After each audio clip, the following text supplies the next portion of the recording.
Hi everyone, this is Brandon Wendell with you again, and I'm going to do some analysis on the crude oil chart. I don't know if you noticed recently, but if you try to fill up your vehicle at the pump, it's gotten a lot more expensive. Well, taking a look at the weekly chart, it's not really a surprise here. You can see we had a pretty strong move to the upside all the way up to almost $80 a barrel as we speak. So this is looking at the crude oil November contract, which is our front month. I am noticing as we're moving up in these highs, we're not getting the momentum we need to continue this move. So there is a bit of divergence going on. Normally, as you make highs, you should be seeing highs in your momentum indicator because you should be making new highs on increased, not decreased momentum.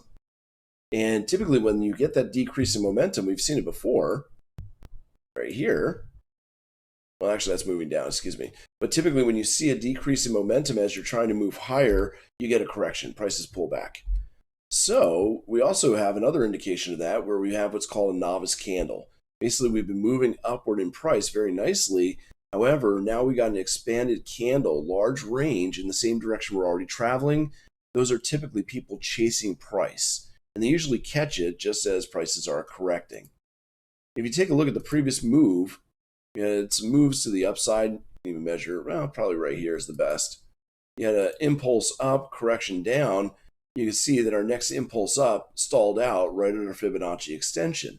So looking at the weekly impulse, target number 2 is coming up pretty quickly at 81.42. And you can measure from other areas to see if there's confluence where these levels line up multiple lines at the same area. That gives you just a higher probability for turning points. I'm not sure if that one's going to work or not. Let's take a look. No, there's no real confluence here, as you can see.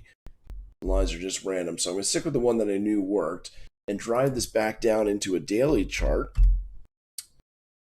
So as we're looking at the daily chart, we still have the same potential price target here, as you can see, for that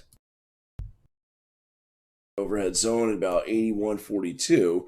But because we had that novice candle, we are starting to pull back. We may see a bit of a retracement going on here. And what we can do is put in Fibonacci retracements. This was our impulse up. And I need to change this because I was using it for another tool. We can look at our retracement value to see where we might pull back to before we continue to go higher. We get rid of the impulse and the Fibonacci extensions. I'll just leave this number here. This was my target. There we go. Oh, no. Remove. There we go. Keep it clean. And we can even go ahead and apply another Fibonacci extension. We see we had a couple of different moves up with corrections down. You can see it's kind of correlating with some of the stalling points that we should be seeing pretty soon here. So this is also suggesting we might be coming in towards the top. What I'm expecting is a bit of a pullback. You can also see a divergence here as well, but it's not confirmed. When I talk about the divergence, really it's confirmed once you make a high. The high is not confirmed until you make a lower high and lower low, both preceding and after this candle. Okay, that red candle is confirmed as a high because we have both lower high and lower low on either side of that candle. So to try to use this and say you've got a negative divergence, you can't do it officially until that is become a second higher high. So we will know that if we do break the low here, which is 78.63, that confirms a negative divergence and tells us that we should be moving down.